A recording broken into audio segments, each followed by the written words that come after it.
In a world where wealth and ambition reign, the seemingly perfect life of billionaire Ethan Cole unravels in the shadow of betrayal, loss, and redemption. This is a tale of love, trust, and the devastating consequences of deception, a story that reminds us that no amount of success can replace the sanctity of human connection. Join me as we explore the tragedy of Ethan Cole, Grace Cole, and Eliza Martin, a cautionary tale of desire and the fragile balance between ambition and morality. Before we begin, make sure to subscribe to our channel and turn on notifications so you won't miss stories that inspire and spark meaningful change. Now, let's dive into this unforgettable tale. Ethan Cole was a name that symbolized unbounded ambition and relentless drive. An unassuming boy from Rochester, New York, Ethan had clawed his way to the top of the business world with a potent combination of ingenuity and force of will. His earliest memories involved hustling at swap meets beside his father, who sold cheap plastic knickknacks out of the trunk of their battered Buick. Looking back on that modest life, Ethan never could have imagined that one day he would be among the wealthiest men in America, rubbing shoulders with leaders of industry and invited to speak on panels alongside the likes of Bill Gates and Warren Buffett. Yet here he was, at 39 years old, lord of a global real estate empire, commanding wealth that seemed incomprehensible to most people. One brisk December evening, Ethan and his wife, Grace Cole, glided into the glass-paneled lobby of the Wilshire Plaza Hotel in Los Angeles. The doorman tipped his hat, welcoming them to a charity gala in support of children's mental health. The Cole family's philanthropic presence had become a crucial part of their public image, as Grace often reminded him, "You've made your billions, Ethan. Now it's time to use them wisely." Standing side by side on the red carpet, their names were called out in a flurry of camera shutters. Journalists scurried around them, snapping photos. The philanthropic pair cut a dashing figure, Ethan in a custom-tailored navy suit, his platinum cufflinks glinting under the lights, and Grace in a flowing emerald gown that showed off her elegant frame.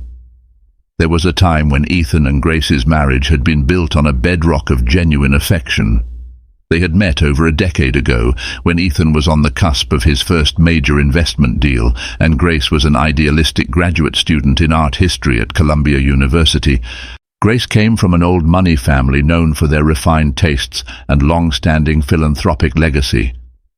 From the moment Ethan had first spoken to her over coffee in the Manhattan winter, he had been enchanted by her compassion, her sense of justice, and her steadfast moral compass. In those days, Ethan was not yet calloused by corporate warfare or overshadowed by the unrelenting demands of wealth. He was still full of dreams, often sneaking away from high-pressure negotiations just to spend time with Grace, discussing art and strolling through the Met. They would whisper their visions for a future built on both passion and purpose. It was a world of possibility that felt limitless and exhilarating, but marriages evolve, and not always in sync. Over the years, as Ethan's empire expanded, so did the responsibilities and stresses strapped onto his shoulders.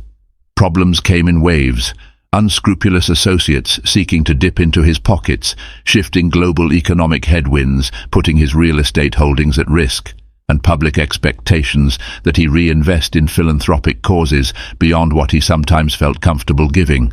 Through it all, Grace stayed by his side, radiating calm and moral certainty in a life swirling with complexities. He was grateful, but a part of him felt caged. There was a chasm forming. Grace was drawn to philanthropic events, academic conferences, and non-profit board meetings that bored Ethan to tears. Meanwhile, Ethan was seduced by the thrill of deals worth billions, the prestige of wealth, and the chance to rub shoulders with the world's movers and shakers. These diverging paths had become so wide that intimacy and passion between them were often overshadowed by orchestrated public appearances and carefully curated social media updates. Still, the night of the Wilshire Plaza Charity Gala was supposed to be a moment of celebration. Ethereal music from the strings ensemble floated in the air.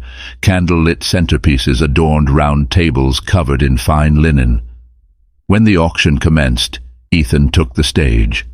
He spoke about the importance of supporting vulnerable communities, referencing how he had once been among the children that these charities claim to protect. Applause punctuated his speech. Journalists scribbled into their notepads or typed furiously into their tablets.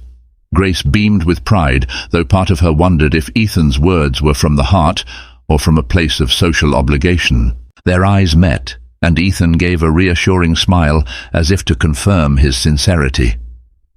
Days later, in the hush of their Beverly Hills mansion, Ethan stared out from the floor-to-ceiling windows in his home office. The iconic sprawl of Los Angeles spread below him like a toy city, headlights painting ribbons of light across distant freeways. Minimalist white shelves lined with corporate awards, photographs of him with various presidents, and tokens from philanthropic events filled the space behind him. He sipped from a glass of single malt scotch. In moments of doubt, he liked to imagine life had played out differently. Maybe he would have found a simpler happiness. But Ethan knew he was too far gone in his own ambition to turn back now. Grace was in the middle of a phone call with her mother, who was experiencing health issues up in Napa Valley. A faint, worried conversation wafted across the hallway. Ever since Grace's father passed away, her mother, Constance Huntington, had become more frail, often needing help with daily tasks. With Grace's engagements in Los Angeles, the arrangement of having a personal nurse was inevitable. Over time, Constance had cycled through a few caregivers, none of whom had been quite the right fit. One was too inexperienced, another was kind but scattered, and a third simply couldn't handle Constance's heart condition. "Ethan," Grace said, hanging up the phone, "I need you to come to Napa with me tomorrow. Mother is meeting someone new, a nurse recommended by a friend. She could be the perfect caretaker." Ethan's mind was on a major property acquisition. He had been slated to fly to New York for negotiations. "Tomorrow?" he asked, swirling his scotch. "We can't just bring your mother to LA and meet the nurse here." Grace sighed, stepping into his office. She looked tired, the stress of juggling philanthropy, family obligations, and the demands of being a billionaire's wife all draining her. "This nurse is set on meeting your mother on her own turf, seeing her routine. The health insurance forms are also easier to handle up there. It'll only take a day or two." He relented. There was no use arguing. Grace was fiercely devoted to her mother's well-being, and it was something that Ethan, despite all his cynicism, admired about her. The next morning, they flew by private jet to Napa Valley, lush vineyards stretched out beneath them as they landed. The crisp air and rolling hills offered a stark contrast to the bustle of LA. Constance's estate lay on a gentle slope, overlooking miles of well-tended grapes and old oak trees. The main house was an elegant two-story villa with Mediterranean-style arches. Grace's childhood had been spent weaving through these halls, climbing the trees in the orchard, and reading thick novels in the window seat that offered a perfect vantage point of the valley. The caretaker's quarters were a modest wing near the rear of the house, close enough to respond in any emergency, yet far enough to afford privacy. Ethan felt a wave of nostalgia. In the early days of dating Grace, he had visited here often. She used to tease him about how he looked uncomfortable in his meticulously polished loafers, trying to navigate the gravel driveway without scuffing them. Back then, her mother was robust and spirited, an excellent hostess who believed in dinner parties for every life occasion. But the passage of time had not been kind to Constance. Now, she spent much of her day resting or in the garden for mild walks. Once inside, Grace guided Ethan to the family room. He spotted Constance in a rose-embroidered armchair, sipping tea. Despite her silver hair and the lines on her face, there was an undeniable aura of grace about her. She greeted him warmly before pointing down the hallway. "She's arrived already," Constance said, a slight smile on her lips. "Eliza Martin. She's just putting her things away in the caretaker's quarters." Grace smiled, clearly relieved. "Thank you for doing this, Mother. I really believe she'll be the perfect nurse for you." In that moment, If anyone had told Ethan that this unassuming nurse, Eliza Martin, would soon upend his life, testing every ounce of loyalty and morality he had, he would have laughed. From where he stood, this was just another staff addition, another person in the background. Ethan looked toward the hallway, expecting to greet the new hire. He planned to say the usual pleasantries, perhaps a handshake, and then slip away to manage business calls. In his mind, the nurse was just another figure passing through the orbit of the wealthy Cole family. Little did he know that his illusions of control were on the brink of destruction. It was an irony that in a life orchestrated around monumental sums of money, the real storms often stemmed from the heart. As Ethan was about to learn, ambition without emotional grounding could make one dangerously susceptible to temptations lurking in the shadows.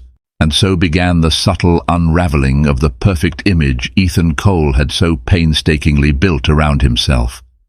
Ethan had barely set his phone on silent, ready to momentarily escape the constant barrage of emails, when he felt Grace's gentle nudge on his arm. "She's here," Grace whispered. He looked up, curiosity dancing in his eyes, to see a young woman step through the hallway. She was dressed in an understated white blouse and dark slacks, practical attire for a professional nurse, yet there was something about her that felt unexpectedly poised. Eliza Martin had a warm but reserved smile. She carried herself with a quiet confidence that belied her slender frame, and her auburn hair was pulled back in a neat ponytail. "Mrs. Huntington, it's such a pleasure to meet you," she greeted Constance with a soft handshake. Then her gaze flicked momentarily to Grace, and Ethan could have sworn he saw a glint of recognition pass between them. But before he could place it, Eliza turned to him. "This is my husband, Ethan Cole," Grace introduced politely. Eliza nodded. "Mr. Cole, a pleasure," she said, offering her hand. He took it, noticing her handshake was firm and deliberate. There was something in her eyes, intelligence, or perhaps a trace of bemusement he couldn't quite decipher. But Ethan dismissed the thought, assuming she was simply adjusting to new surroundings. Grace remained busy showing Eliza around the estate, pointing out her mother's schedule, medication routine, and dietary restrictions. Ethan excused himself to make a business call from Constance's study, pausing at times to overhear fragments of conversation between Grace and Eliza. He caught words like stable vital signs and regular checkups. All standard procedure, he told himself. That evening, Grace insisted everyone gather for a simple dinner, including Eliza, who at first declined, saying she preferred to eat in her quarters. But Grace insisted she join, explaining that she was not just a nurse, but also someone they wanted to welcome into the household. "Please, Eliza, you're going to be part of our daily life here," Grace said with genuine warmth. Eliza hesitated, glancing at Ethan. Finally, she relented, taking a seat at the rustic dining table. Constance was at the head, quietly sipping soup while listening to the conversation swirl around her. Ethan, on Constance's right, used the moment to observe Eliza. He noticed she was not starstruck by the wealth displayed around her, a polished marble floor, glimmering chandeliers, expensive silverware.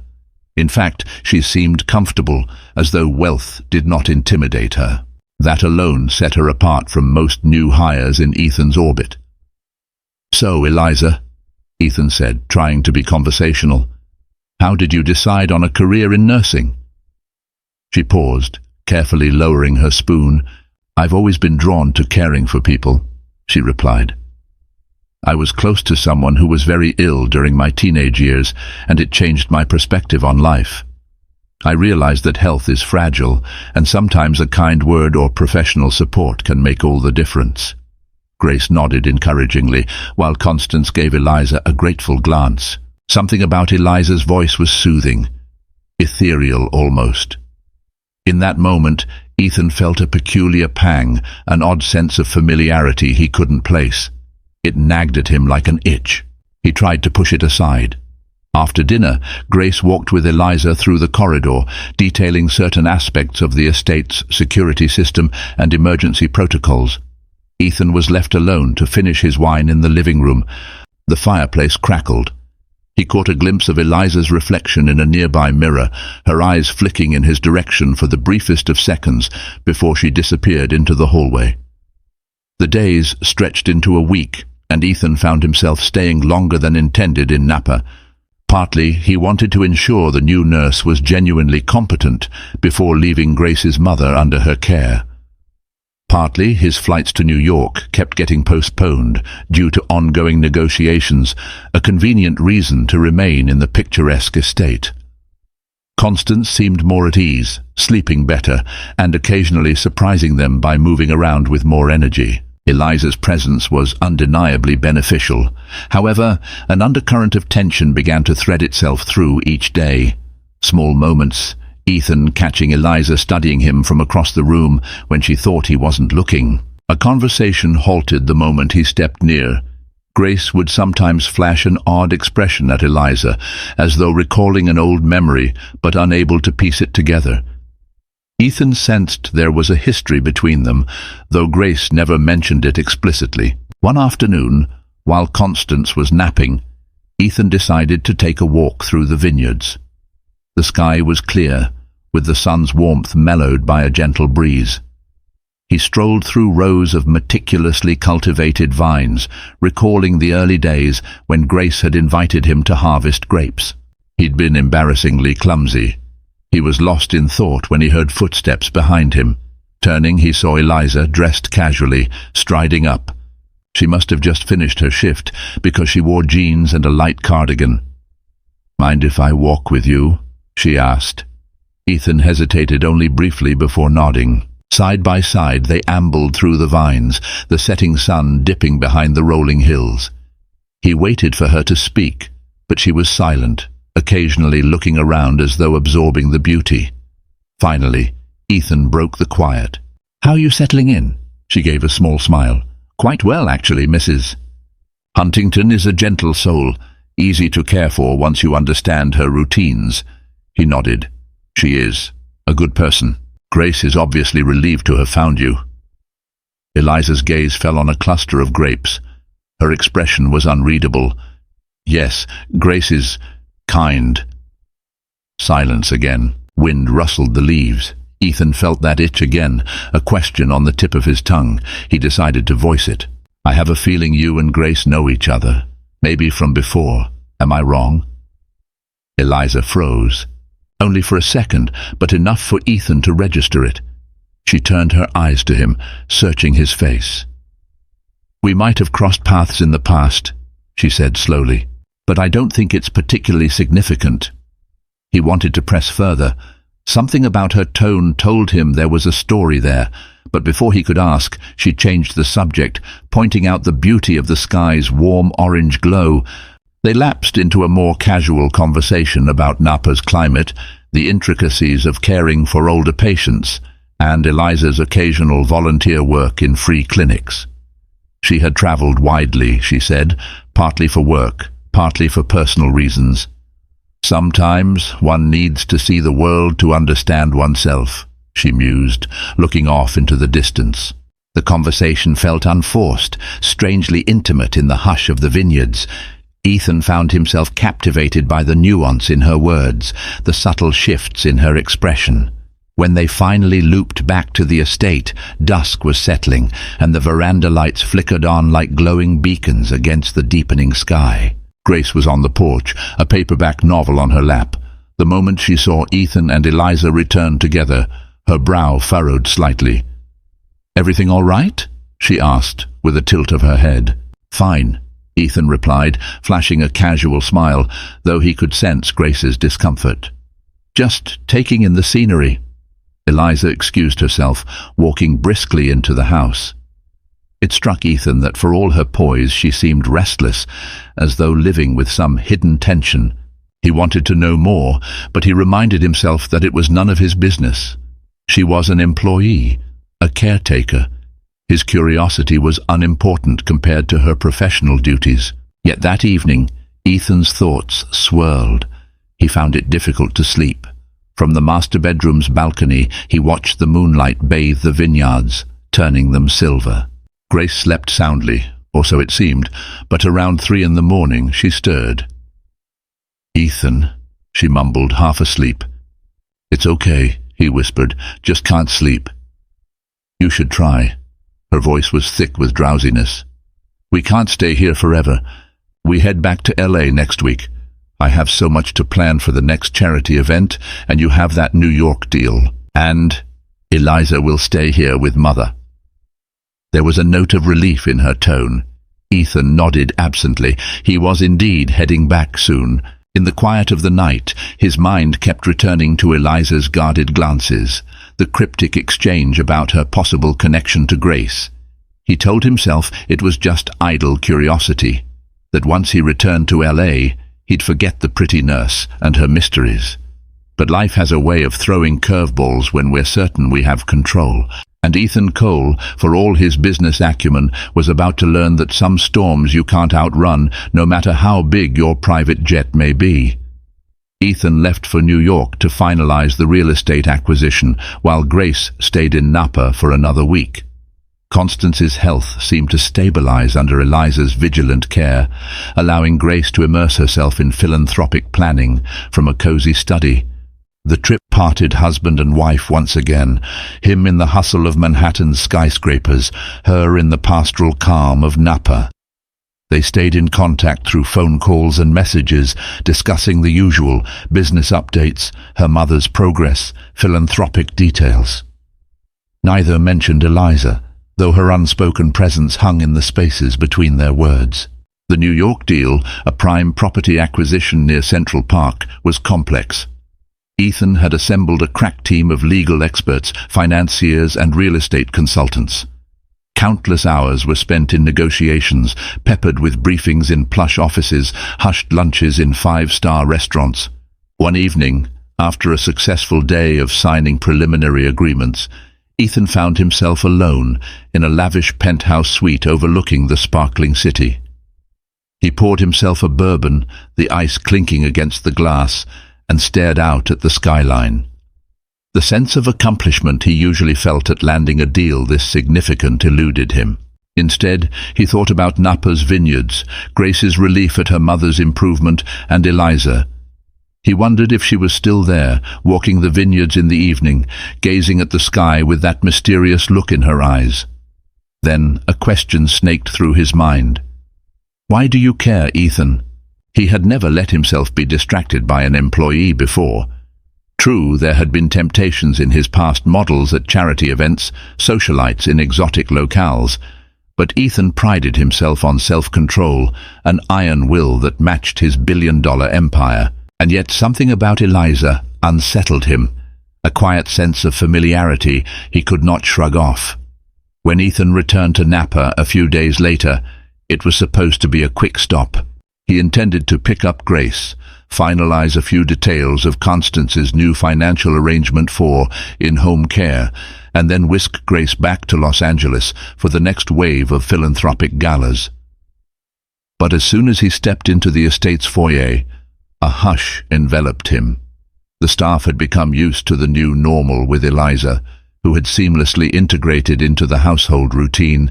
Constance no longer required around-the-clock monitoring, so Eliza's schedule was more flexible, giving her time for strolls, reading, and even assisting Grace with tasks.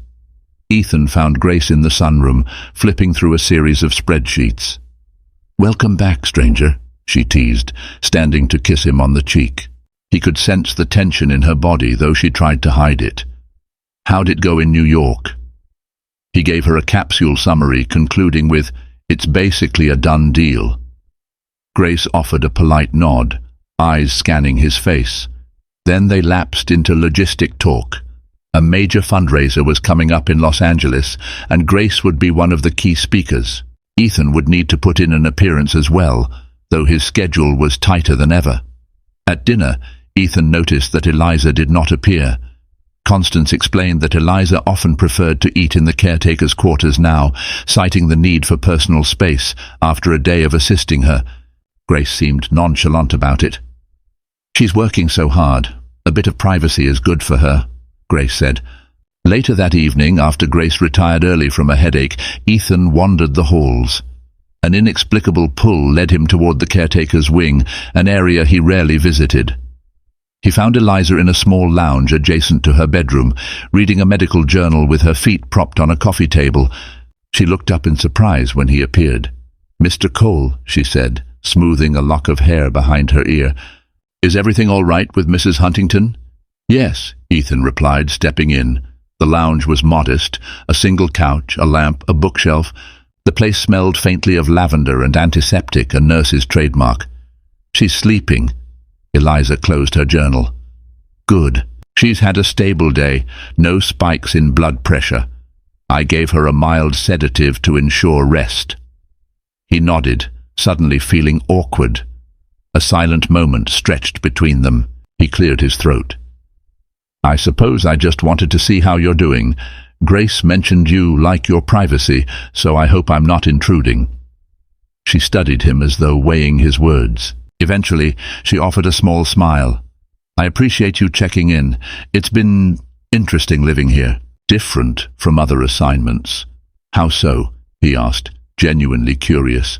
Her gaze flicked to a framed photograph on the small side table, a black and white shot of Grace as a child, presumably gifted by Constance.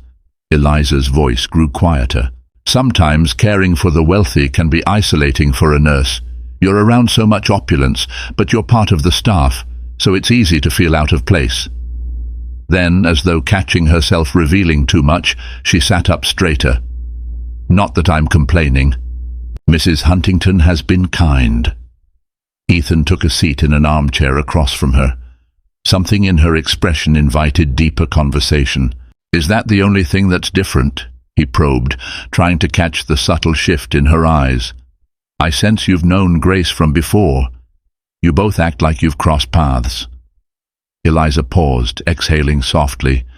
We crossed paths many years ago, briefly. We didn't really become close friends or anything. It's not something worth mentioning, especially since we never kept in touch." He felt that tension swirl in the small lounge. The rational part of him knew he should stand up, bid her a good night and leave her be. But something else, a curiosity fueled by deeper impulses, kept him rooted to the spot. "Eliza," he said gently, "I don't mean to pry, but if there's history between you two, you can trust me. Grace is my wife. I care about anything that concerns her." Her eyes flashed. For a fleeting second, Ethan saw something akin to pain, but then she composed herself, offering a tight smile. "Your concern is touching, but there's nothing to tell. I promise. Just an old classmate scenario from years ago, nothing dramatic." He nodded slowly, not entirely convinced. Yet pressing further felt intrusive. He rose, giving her a polite nod. "If you ever want to talk, I'm available," he offered, though he wasn't entirely sure what had compelled him to say that. She nodded, her cheeks coloring faintly. "Thanks." He left, a swirl of conflicting emotions trailing in his wake. Later that night, while lying beside Grace, he gazed at her sleeping form, guilt nibbling at him.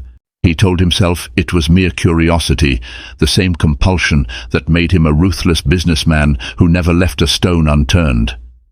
But in the recesses of his mind, he sensed the attraction he felt for Eliza was more than intellectual curiosity. He could not deny the flickers of desire that had started to bloom. Events escalated quickly. Over the next few days, Ethan found excuses to linger in Napa, brushing off urgent emails from New York, ignoring the mounting demands from the LA philanthropic circle. For reasons he refused to admit, each day he concocted some business reason to stay. He needed to oversee final paperwork for Constance's insurance. He had to confirm details about the new security system. The real truth was that he wanted more conversations with Eliza.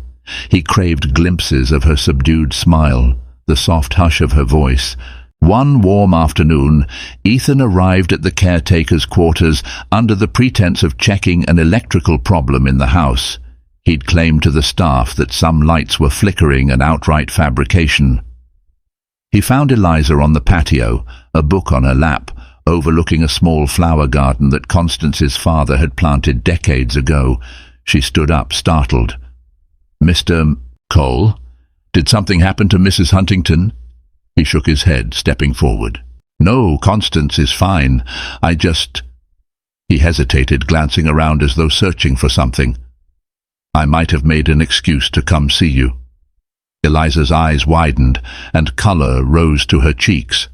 Why? She asked, voice trembling slightly. He swallowed. The honesty that poured out surprised even himself. Because I can't stop thinking about you. The words hung heavy in the air. Eliza's face registered an internal war. She pressed her lips together, then exhaled. This is a bad idea, she whispered. Ethan nodded, stepping closer.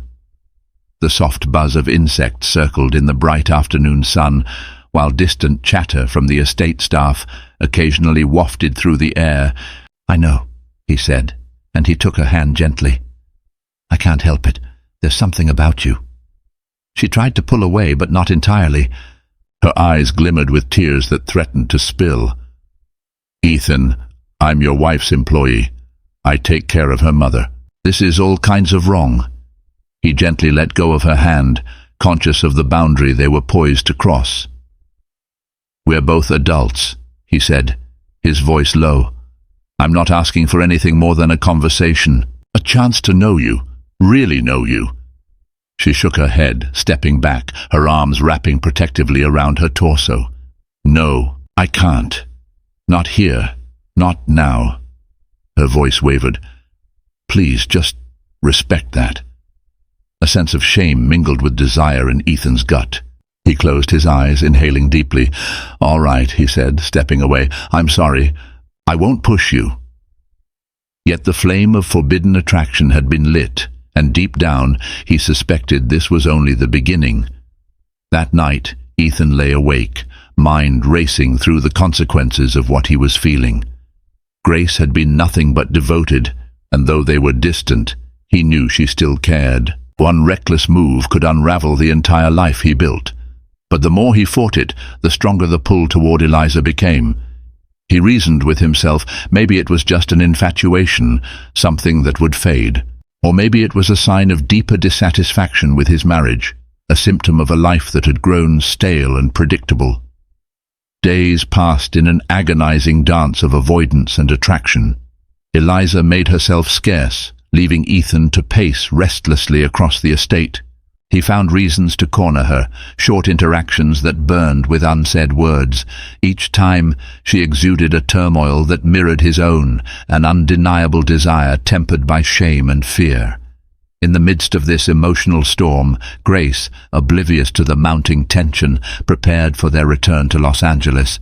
The private plane was scheduled for the next week. She spent her days finalizing Constance's care instructions with Eliza, cross-checking medication lists, ensuring the staff was well informed. Each time Ethan witnessed them together, a pang of guilt stabbed him. Yet the guilt did nothing to quell the longing that tormented him at night.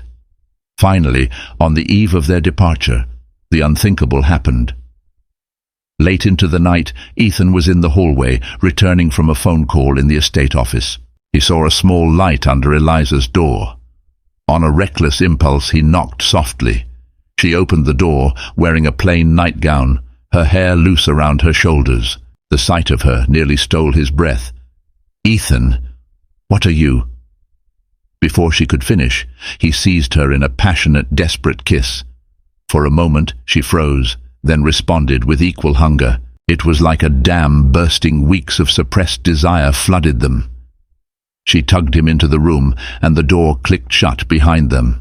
In that rush, the weight of moral considerations, marital vows, professional boundaries, all were drowned out by a pulsing tide of lust and loneliness. For a few hours, they escaped into each other, clinging as though each touch could fill the voids in their hearts. In the aftermath, as dawn lightened the sky, guilt seeped in. They lay tangled in the sheets, and Eliza stared at the ceiling, tears sliding silently down her cheeks.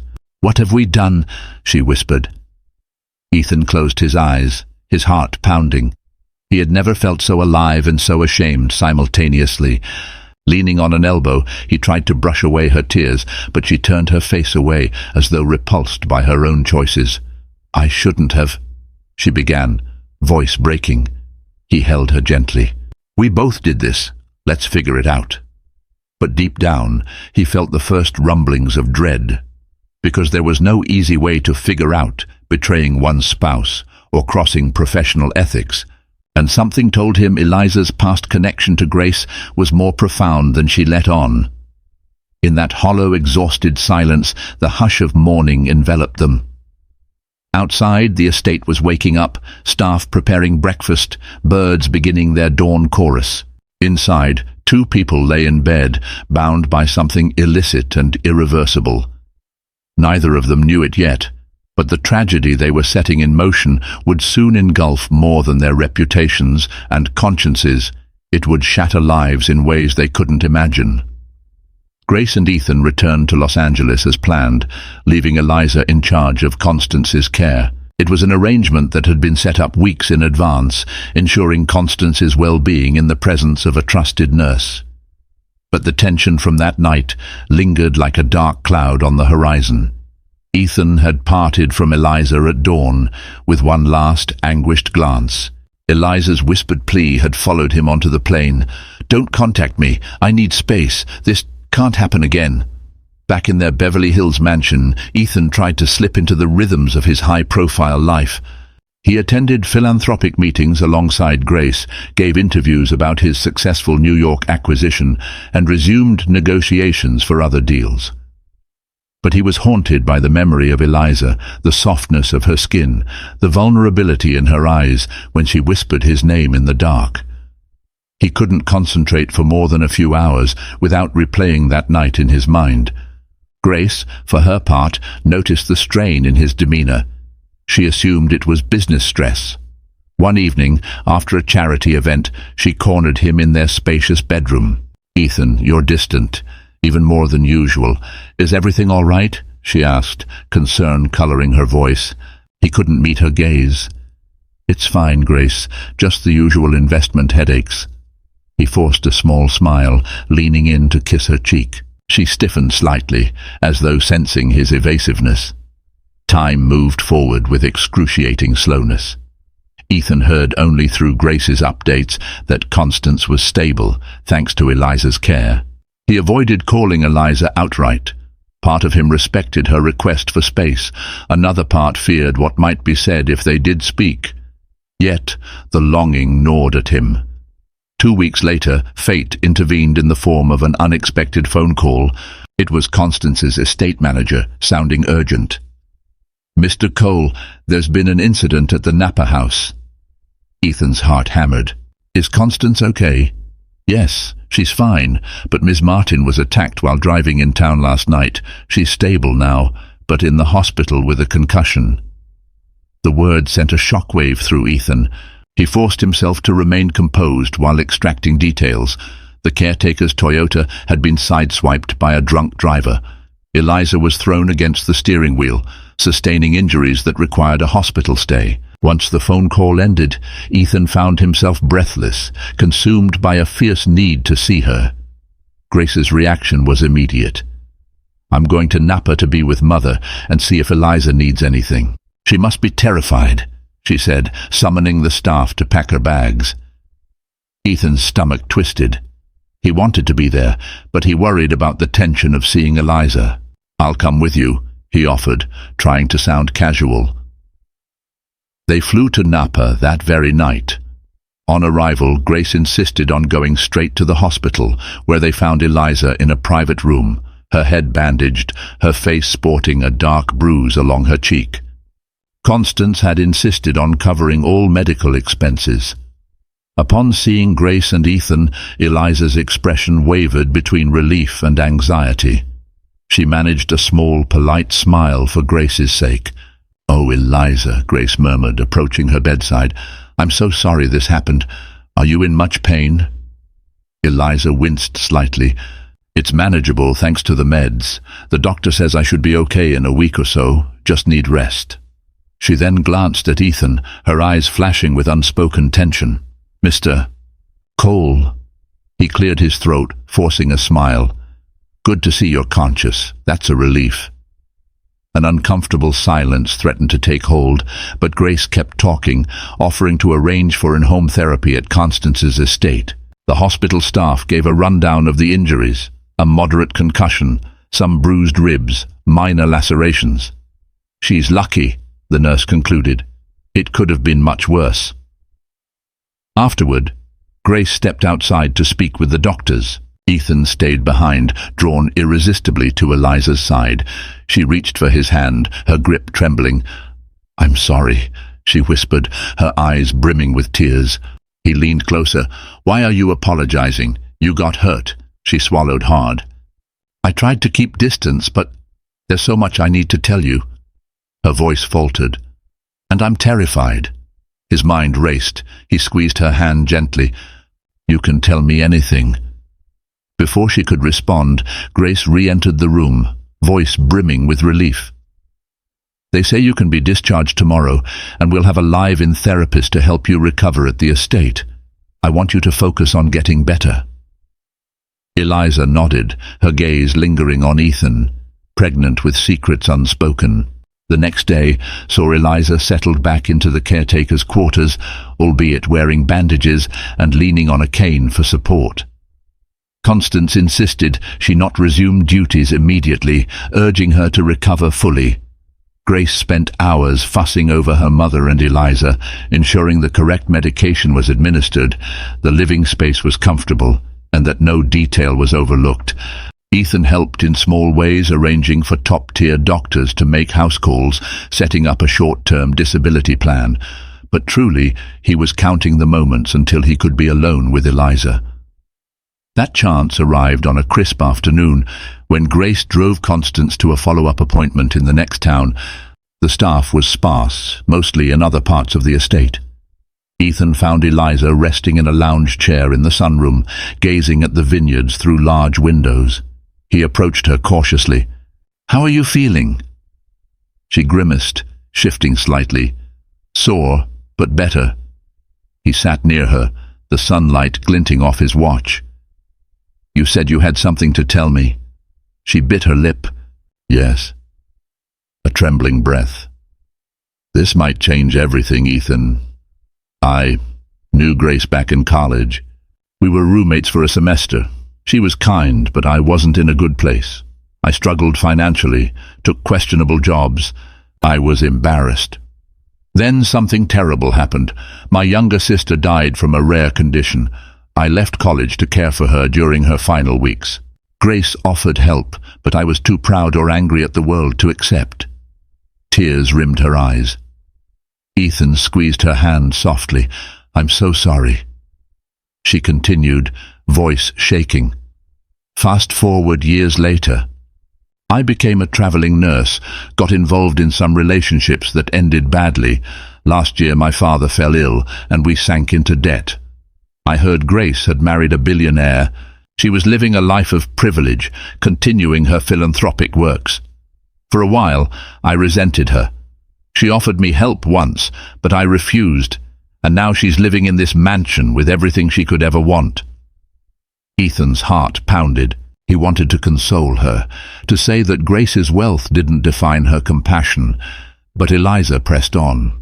"When I applied for this job, I did it partly because I needed the money, and partly because a mutual friend told me Grace was looking for a nurse for her mother. I never intended to have any involvement with you. That was never my plan. But when I saw you, I recognized the same cracks in you that I have in me, and everything got complicated." Silence fell, filled only by the hum of a distant air conditioner. Ethan finally found his voice. "Eliza, that doesn't change how I feel about you, or how I feel about Grace. I'm torn, but that's the truth." Her eyes closed. "I care about you too, but this can't go on. If Grace knew, she'd be devastated." The mention of Grace's potential heartbreak weighed on him like a mountain. He stood up, pacing, raking a hand through his hair. "I know," he admitted. "I don't want to hurt her, but—" He cut off, emotion choking him. Eliza's voice, soft but resolute, filled the room. "It has to stop, Ethan. I can't be responsible for breaking her. She once tried to help me when I had nobody. She's not just your wife, she's the only person who ever showed me unconditional kindness when I was at my lowest." Tears finally spilled down Eliza's cheeks. Ethan knelt beside her, wrapping his arms around her trembling shoulders, feeling his own tears threaten to surface. They stayed like that for several moments, an embrace weighted with guilt, regret, and an impossible longing. "You're right," Ethan murmured. "We have to end this." Little did either of them know, fate still had a cruel twist in store. For Grace, who had unwittingly dedicated her life to bridging social gaps and healing wounds, was about to find herself at the epicenter of a betrayal that would send shockwaves through every relationship in her life. That evening, as Grace returned with Constance, Ethan resolved to bury the affair and never speak of it again. He was determined to distance himself from Eliza, to treat her with the professional courtesy befitting her role. He had thought it would be simple enough, a quiet resolution that left his marriage intact, Grace unhurt, and Eliza with her dignity. But secrets have a way of surfacing, and hearts rarely relinquish desire just because the mind insists on it. Even as Ethan tried to appear calm at dinner, the tension in the air was palpable. Grace looked at him strangely, as if reading the unsaid turmoil behind his carefully neutral expression. Meanwhile, Eliza avoided eye contact, her posture rigid, and indeed, the unspoken drama would soon ignite like a tinderbox. The seeds of tragedy were sown, ready to burst into flames in a final, inevitable reckoning. A week passed in uneasy silence. Eliza's health improved, her bandages removed, her limp less noticeable. She fell back into her caregiving routine. Ethan and Grace were due to leave Napa again soon, with Grace planning another philanthropic tour. As the flight date neared, Ethan steeled himself to leave Eliza behind once more, clinging to the hope that physical distance would quell the tumult in his heart. But 2 nights before their departure, a confrontation shattered the precarious balance. Grace had been rummaging through a spare closet for an old family photo album. She stumbled upon a crumpled piece of paper, an airline ticket stub from a flight Ethan had supposedly cancelled. It was from the very week he'd extended his stay in Napa without a concrete explanation. Suspicion kindled in her mind. After a bit of investigative fervor, she unearthed more inconsistencies, receipts for late-night meals that Ethan had never mentioned, odd times he'd claimed to be handling business issues at the estate. Nerves twisting in her gut, Grace decided to keep her findings private until she could speak to Eliza. That same night, as the moon hung low over the vineyards, she found Eliza organizing medication in Constance's room. Grace closed the door softly, her expression resolute. "Eliza," she said in a hushed tone, "I need to ask you something personal." Eliza glanced at her, eyes flicking anxiously. "Sure." Grace hesitated, pressing her lips together. "Has my husband Ethan done anything to make you uncomfortable?" Eliza nearly dropped the pill bottle. She recovered quickly, shaking her head. "No, Grace, of course not. He's been polite." Grace studied her, searching for any hint of deception. "Because I've noticed changes in his behavior. He's secretive, distant, and I don't know. I felt this tension, especially when you're both in the same room." Eliza's hand trembled as she placed the bottle on the bedside table. "Grace, you're imagining things," she said softly, her gaze fixed on the floor. "Ethan is your husband. He loves you." But even as she said the words, her voice wavered. Grace's eyes filled with tears. "Eliza, I'm not a fool. I've known you for longer than you think. You were always independent, strong-willed, but secrets breed havoc. Please, if something is going on, I need the truth." Eliza's resolve crumbled. She sank onto the edge of the bed, unable to meet Grace's eyes. There, under the dim lamp illuminating Constance's peaceful slumber, Eliza sobbed quietly, each tear unraveling her composure. Moments later, Grace wrapped her arms around Eliza, tears also streaming down her cheeks. Neither spoke a word, but in that heartbreak-laden silence, the truth was laid bare. A quiet, anguished confession followed, how the affair had begun as an emotional spark, a longing unacknowledged. How one night in the caretaker's quarters had sealed their fates. Grace's face contorted with hurt, betrayal, and a wave of heartbreak that stole her breath. She pulled away, staggering to her feet. "How could you?" she whispered, voice cracking. "You, my friend, my mother's nurse, and Ethan, my husband." Eliza could only cry, her body shaking with grief. Grace stormed out, her fury colliding with devastation. She found Ethan pacing in the hallway. He had overheard raised voices and rushed from his study. Seeing Grace's tear-streaked face, he froze. "Grace, what's wrong?"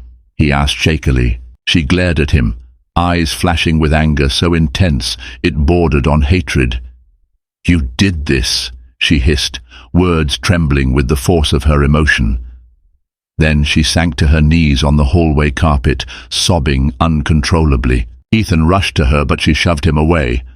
"Don't touch me," she screamed. "You betrayed me, Ethan. You and Eliza. How dare you?" Confusion flickered in his eyes, then realization struck like a blow. He stood, pale as a ghost, hands shaking. "Grace, She scrambled to her feet, stepping back as though he were a venomous snake. "How long?" she demanded. "How long have you been sleeping with her?" He opened and closed his mouth, words failing him. Eventually he managed a strangled reply. "It was a mistake. It happened once. We ended it. Grace, I never wanted to hurt you. I love you." But the words sounded hollow in the echoing corridor, overshadowed by the magnitude of betrayal. In the adjacent room, Eliza sobbed softly, guilt swallowing her whole. Constance, awakened by the shouting, called out in confusion. Grace marched out to the driveway, fumbling for her car keys. Ethan followed, pleading, but she roared the engine of her SUV and peeled away from the estate with a screech of tires. Panic soared in Ethan's chest. He rushed back inside, frantically ordering the staff to look after Constance, and jumped into another vehicle to chase Grace. But by then, she was gone, speeding down the rural roads, tears blurring her vision. The meltdown spiraled toward disaster. In her distraught state, Grace drove recklessly.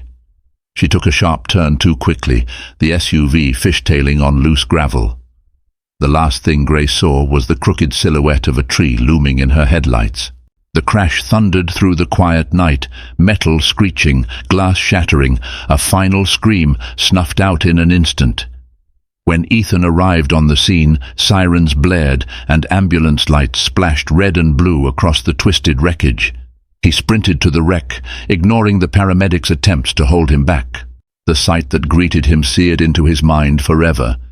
Grace pinned against the steering wheel, unconscious, blood matting her hair. Lifeless eyes stared at him, as if condemning him with her final breath. For a brief, desperate moment, Ethan believed the paramedics could save her. He tried to scream her name, but no sound came. The EMT shook his head solemnly. Grace Cole was gone. In the weeks that followed, a funeral shrouded in black took place at the elegant family chapel in Napa. The press circled like vultures, picking up rumors of tension in the Cole marriage, the suspicious circumstances of Grace's sudden drive at night. To the public, the official story was that she died in a tragic accident. Only a few close staff knew the broader truth that heartbreak and betrayal paved the road to her death. Eliza, consumed by grief and guilt, resigned from her position the day after Grace's passing. She left a handwritten letter for Ethan. "I am sorry. This is all my fault. I'm leaving California for good. I hope you can find peace someday." Ethan never saw her again. As for Ethan Cole, he was left with an empire of wealth that felt meaningless, without Grace at his side. In press interviews, he looked gaunt and hollow-eyed. He continued his philanthropic efforts in her name, building foundations to support mental health services, trying to atone for a guilt too heavy to ever truly absolve. Some nights he sat alone in their Beverly Hills mansion, haunted by memories of Grace's gentle touch, her earnest smile, and the tragedy that stained every corner of his existence. In an attempt to salvage something of worth from the wreckage, Ethan poured resources into the Grace Cole Foundation for community healing. Clinics were built in underserved areas, scholarships were established for aspiring nurses, and irony never lost on him. He named one of the scholarships after Eliza Martin, though he never reached out to her again. He didn't even know if she'd discover his quiet tribute. It was simply his way of acknowledging a love that was as illicit as it was tragic. Years later, those who knew the story spoke in hushed tones about the billionaire who lost his wife and vanished from the social scene soon after. Some claimed they spotted him in remote corners of the world, working incognito as a volunteer, trying to do penance. Others whispered that he eventually found Eliza and they started a new life. But nobody knew for sure. The only certainty was that one fateful night had shattered the veneer of wealth and ambition, laying bare the raw, destructive power of desire and betrayal. In the end, the cautionary tale of Ethan Cole, Grace Cole, and Eliza Martin resonated far beyond their circle. Their story became a parable of moral frailty, the fragile balance between ambition and love, and the devastating consequences of deception.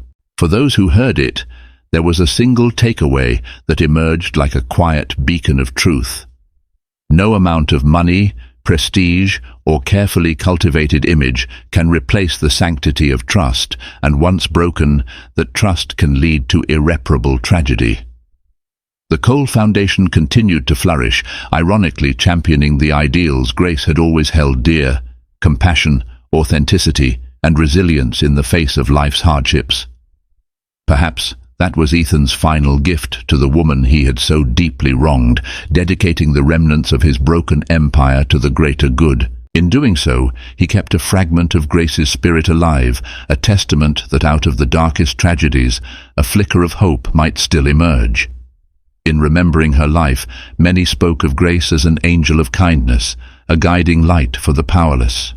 And in the echo of her death, they learned this solemn truth: resilience is born from facing our deepest regrets. Genuine connection transcends the illusions of wealth.